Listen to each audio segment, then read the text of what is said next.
ខួប34ឆ្នាំនៃកិច្ចព្រមព្រៀងសន្តិភាពទីក្រុងប៉ារីស23តុលាជាង3ទសវត្សរ៍កន្លងទៅហើយនៅរៀងរាល់ឆ្នាំខែតុលាហាក់រំលឹកឡើងវិញដល់ស្រទាប់មនុស្សចាស់នៅកម្ពុជាដែលបានរស់រានមានជីវិតហើយដែលធ្លាប់បានភ្លុករសជាតិនៃទុក្ខវេទនាដ៏សែនគ្រំគ្រីមហាខ្លោចផ្សាឲ្យចងចាំជានិច្ចមិនអាចបំភ្លេចសោះឡើយពីព្រឹត្តិការណ៍អតីតកាលនៃមហន្តរាយវិនាសកម្មដោយសង្គ្រាមនិងរបបប្រល័យពូជសាសន៍នៅលើទឹកដីមាតុភូមិដ៏សែនកំសត់របស់ខ្លួន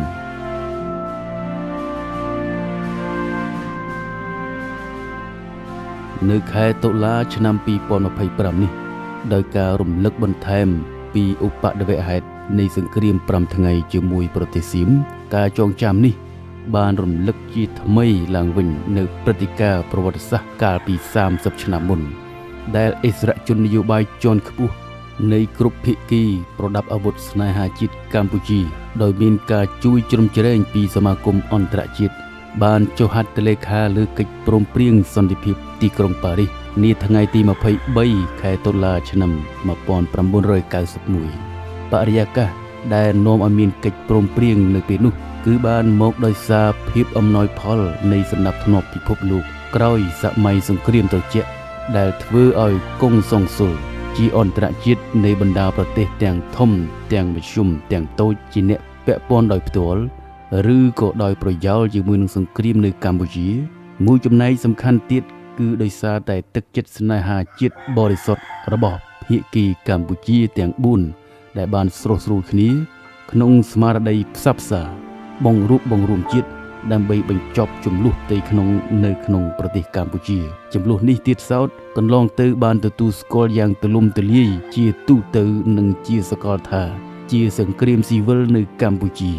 ក្នុងនាមកូនខ្មែរមួយរូបដែលជាសាក្សីរស់នៃព្រឹត្តិការណ៍ប្រវត្តិសាស្ត្រនេះមុនគេបង្អស់ខ្ញុំសូមលំអោនកាយគោរពប្រលឹងវិញ្ញាណក្ខន្ធបុព្វបុរសអ្នកស្នេហាជាតិនិងពលរដ្ឋរួមជាតិទាំងអស់ដែលបានស្លាប់បាត់បង់ជីវិតដោយសារសង្គ្រាម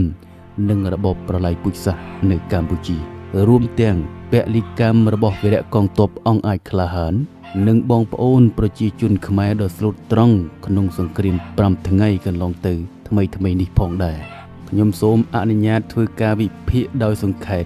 និងចែករំលែកនៅការយល់ដឹងផ្ទាល់ខ្លួនជុំវិញសង្គ្រាមជិត30ឆ្នាំនៅកម្ពុជាចន្លោះពីឆ្នាំ1970ដល់ឆ្នាំ1998ដូចខាងក្រោម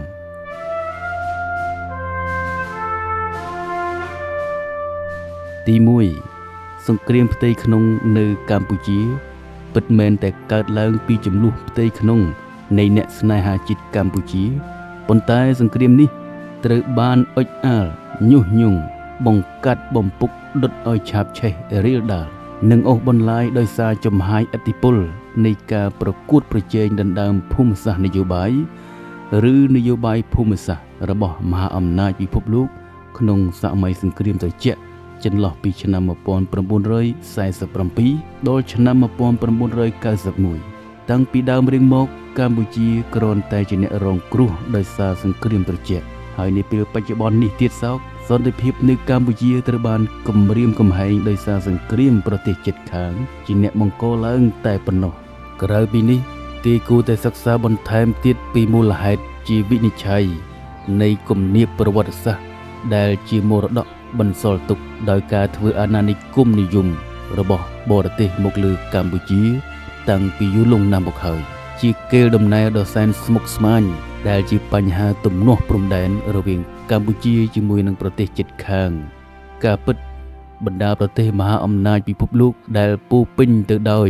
អនុត្តរមហិច្ឆតារៀងខ្លួនតែងតែមានបរិវារកូនជើងដែលជាអនុមហាអំណាចតាមតំបន់ហេតុនេះប្រទេសកម្ពុជាលំបាកគេចផុតពីចំហាយឥទ្ធិពលពីអ្នកនយោបាយនិងមហិច្ឆតារបស់ពួកទេវតាលោកីខាងលើនេះណាស់អព្យាក្រឹតភាពឯករាជ្យភាពនិងបូរណភាពទឹកដីរបស់ប្រទេសតូចគឺអាស្រ័យដោយប្រទេសធំជាអ្នកកំណត់ព្រោះពួកគេជាអ្នករៀបចំគ្រប់គ្រងកំណត់សណ្ដាប់ធ្នាប់ពិភពលោក ដែលបច្ចុប្បន្នបានផ្លាស់ប្ដូរទៅជាពិភពលោកពហុពលរួចទៅហើយទី2សង្គ្រាមផ្ទៃក្នុងកម្ពុជាមិនអាចបញ្ចប់បានសោះឡើយប្រសិនបើគុណតម្លៃជាប្រយោជន៍នៃបញ្ចប់សង្គ្រាមផ្ទៃក្នុងកម្ពុជាមិនបានផ្ដល់ប្រយោជន៍ដល់ភាគីពាក់ព័ន្ធខាងក្រៅដែលជាប្រទេសមហាអំណាចពិភពលោកនិងជាប្រទេសអនុមហាអំណាចតំបន់គុណតម្លៃជាប្រយោជន៍នេះផ្លាស់ប្ដូរប្រែប្រួលបែបបទទៅតាមពេលវេលាកលៈទេសៈនិងបរិយាកាសព្រោះវិធាននៃលបែងរបស់អ្នកលេងភូមិសាស្ត្រនយោបាយគឺគ្មានទេមិត្តគ្មានទេសត្រូវមានតែប្រយោជន៍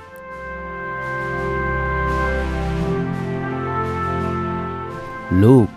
Harry Kissinger ជាអតីតរដ្ឋមន្ត្រីការបរទេសនិងជាទីប្រឹក្សាសន្តិសុខរដ្ឋបាលប្រធានាធិបតីអាមេរិកដែលអាចចាត់ទុកថាជាអ្នកនយោបាយនៅពីក្រៅផ្ទាល់សង្គ្រាមឥណ្ឌូចិនវៀតណាមឡាវកម្ពុជាគាត់ធ្លាប់បាននិយាយថាអាមេរិកគ្មានមិត្តឬសត្រូវជាអចិន្ត្រៃយ៍ទេមានតែប្រយោជន៍មួយប៉ុណ្ណោះទី3កត្តាកំណត់បញ្ចប់សង្គ្រាមផ្ទៃក្នុងកម្ពុជាគឺចរចាស្រុះស្រួលព្រមព្រៀងគ្នារវាងភាគីខ្មែរស្នេហាជាតិទាំង4រួមមានភាគីរដ្ឋកម្ពុជាភាគីរាជានិយមភាគីសាធារណរដ្ឋនិងភាគីខ្មែរក្រហមក្នុងនោះភាគីកំណត់កិច្ចព្រមព្រៀងសន្តិភាពទីក្រុងប៉ារីស23ដុល្លារឆ្នាំ1991គឺភាគីរដ្ឋកម្ពុជាដែលជាភាគីធំកាន់អំណាចពិតប្រាកដដោយបានគ្រប់គ្រងរចនាសម្ព័ន្ធរដ្ឋបាលជាក់ស្ដែងលើទឹកដីនិងប្រជាជនជាង 90% គេអាចស្រមៃឃើញយ៉ាងច្បាស់ថាប្រសិនបើភាគីរដ្ឋកម្ពុជាគ្មានភាពស្មោះត្រង់សុខចិត្តលះបង់ធ្វើសម្បទានច្រើនជាងគេក្នុងការចរចាធ្វើឲ្យមានការព្រមព្រៀងនិងក្នុងការអនុវត្តកិច្ចព្រមព្រៀងដើម្បីបញ្ចប់សង្គ្រាមបដូរយកសន្តិភាពនោះទេតើមានសិទ្ធិសញ្ញាសន្តិភាពទីក្រុងប៉ារីស23ដុល្លារបានឬទេក្រោយមានការចុះហត្ថលេខាលើកិច្ចព្រមព្រៀងរួចហើយពេលចាប់ផ្ដើមអនុវត្តភាគីខ្មែរក្រហមបានដើរចោលកិច្ចព្រមព្រៀងពេលនោះប្រសិនបើភាគីរដ្ឋកម្ពុជាដើរចេញវិញតើបេសកកម្មដ៏ធំជាងគេក្នុងប្រវត្តិសាស្ត្ររបស់អង្គការសហប្រជាជាតិដែលមានកម្លាំងទ័ពមុខខៀវនិងមន្ត្រីស៊ីវិលជាង 12,000 នាក់នឹងបានចំណាយលុយអស់ជិត 2,000 លានដុល្លារនៅពេលនោះនឹងคล้ายទៅជាយ៉ាងណា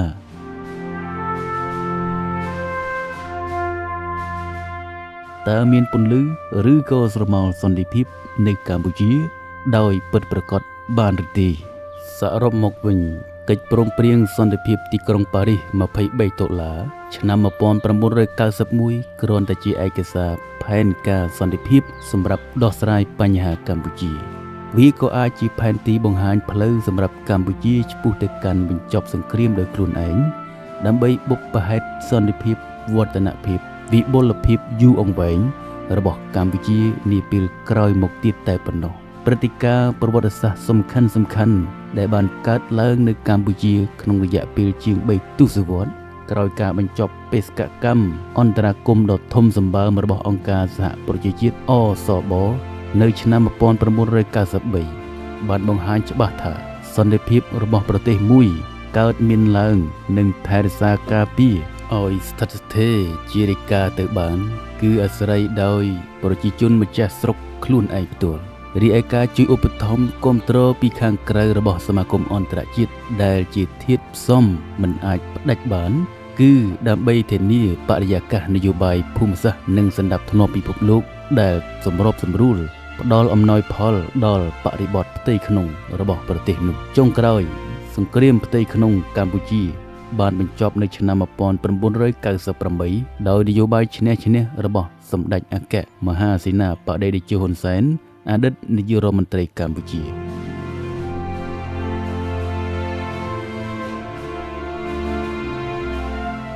ហេតុនេះប្រការដែលមានមតិលើកឡើងថា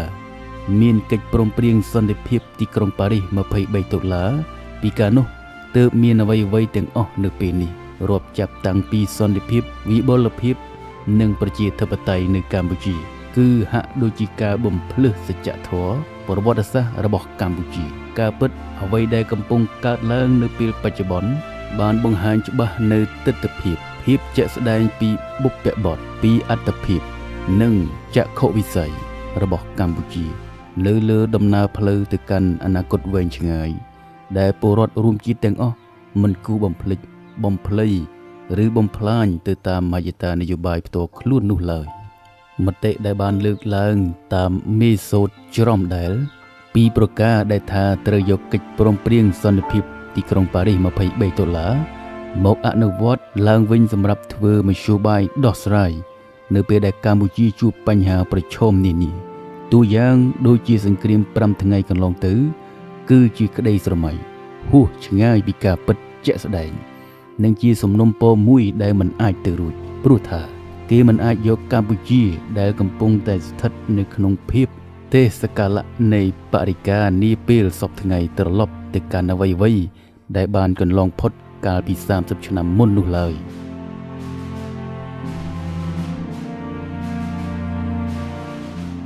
បើគិតពីទិដ្ឋភាពកិត្តិយសនីតិរដ្ឋនិងលទ្ធិប្រជាធិបតេយ្យម្យ៉ាងទៀតប្រសិនបើនៅតែសំអាងគ្មានទីបញ្ចប់លើកិច្ចព្រមព្រៀងមួយដែលអស់អាយុកាលទៅហើយនោះវានាំឲ្យមានបច្ច័យមិនគ្រប់ប្រសើរ3យ៉ាងមួយគឺកិច្ចព្រមព្រៀងសន្តិភាពទីក្រុងប៉ារីស$23ឆ្នាំ1991ពុំមានគុណតម្លៃអ្វីសោះសម្រាប់ការវិវត្តរីកចម្រើនរបស់កម្ពុជាក្នុងរយៈពេលជាង30ឆ្នាំកន្លងមករហូតដល់បច្ចុប្បន្ននេះ2គឺកម្ពុជាពុំអាចធ្វើអ្វីដែលខ្លួនឯងបានព្រោះតែពុំជឿជាក់លើកម្លាំងខ្លួនឯងហើយនៅតែបន្តរស់ដោយក្តីសោកសង្រេងស្រមើលស្រមៃពីអតីតកាលដ៏ខ្មៅងងឹតដោយពុំព្រមរៀនសូត្រពីកំហុសរបស់ខ្លួនឯម្ដងណាសោះឡើយ3គឺសមាគមអន្តរជាតិប្រកាសជាខកចិត្តនិងលែងមានជំនឿលើសមត្ថភាពផ្ទាល់របស់កម្ពុជាព្រោះយើងប្រៀបហាក់ដូចជាកុមារពិការដែលត្រូវការជំនួយនិងការគ្រប់គ្រងពីខាងក្រៅជារៀងរហូតគ្មានទីបញ្ចប់ឆ្លងកាត់ប្រឈមនឹងស្ថានភាពប្រែប្រួលឆាប់រហ័សនិងមិនពិតប្រាកដប្រជានៃពិភពលោកបច្ចុប្បន្នប្រទេសនីមួយៗមិនអាចស្ថិតស្ថេរគង់វង្សបានទេប្រសិនបើយើងគ្មានការអត់ធ្មត់សមល្មមដើម្បីរស់រានជីវិតដោយខ្លួនឯងនិងបន្តជំហរយ៉ាងរឹងមាំលើកំណត់ផ្លូវដ៏សែនចម្រូងចម្រាសឆ្ពោះទៅអនាគត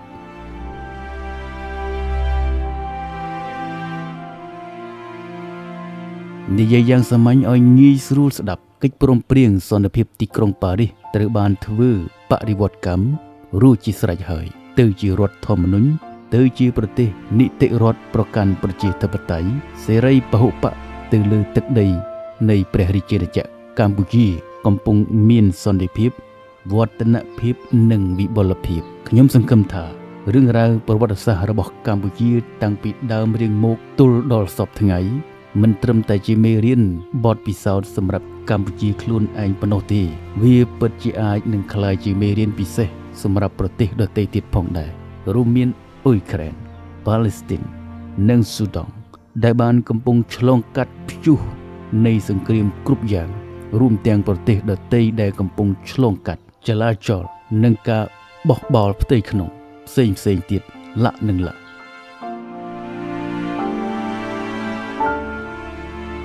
អត្ថបទនេះជាសំណេររបស់លោកទេសទុំដែលបានដកស្រង់និងកែសម្រួលខ្លឹមសារពីអត្ថបទដើមនៃសៀវភៅរដ្ឋមន្ត្រីកូវីដរបស់ឯកឧត្តមទេសរដ្ឋមន្ត្រីព្រំសុខាអតីតរដ្ឋមន្ត្រីក្រសួងមុខងារសាធារណៈ